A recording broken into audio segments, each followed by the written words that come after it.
वक्फ संशोधन विधेयक 2024 को लेकर पूरे देश में बवाल मचा हुआ है। मुस्लिम संगठनों को विपक्ष और सरकार के सहयोगियों का साथ मिलता भी नजर आ रहा है।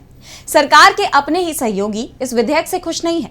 इस बात का अंदाजा आंकड़ों से लगाया जा सकता है। कहा तो यह भी जा रहा है कि बिल राज्यसभा में फंस सकता है।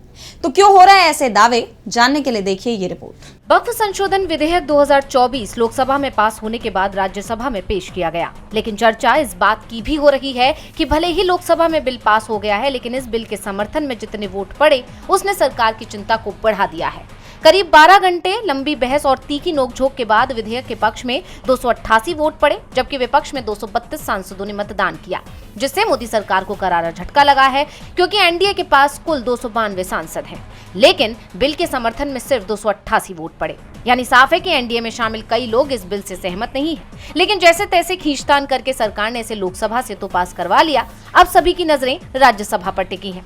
कहा जा रहा है कि असल परीक्षा इसी सदन में मानी जा रही है। दरअसल राज्यसभा में एनडीए का बहुमत जरूरी संख्या पर ही स्थिर है। ऐसे में गठबंधन के किसी भी दल के किसी भी सांसद का इधर उधर होना विधेयक को पास कराने की राह में रोड़ा बन सकता है। वक्फ संशोधन विधेयक लोकसभा में एनडीए के बहुमत की वजह से पास हो गया। हालांकि इसे चुनौती राज्यसभा में मिलने की संभावना है। राज्यसभा में कुल सांसद 245 हो सकते हैं। हालांकि मौजूदा समय में सदन में 236 सांसद हैं, वहीं 9 सीटें खाली हैं। राज्यसभा में कुल 12 सांसद नामित हो सकते हैं, लेकिन इनकी संख्या फिलहाल 6 है। इस लिहाज से राज्यसभा में वक्फ संशोधन विधेयक को पास कराने के लिए 119 सांसदों के समर्थन की जरूरत होगी, लेकिन लोकसभा में टीडीपी सांसद के रुख ने बीजेपी की परेशानी को बढ़ा दिया है। साथ ही बिल के खिलाफ जेडीयू नेता के सुप्रीम कोर्ट जाने के ऐलान ने भी बीजेपी और खासकर नीतीश कुमार पर दबाव बना दिया है। डीवी लाइव की रिपोर्ट।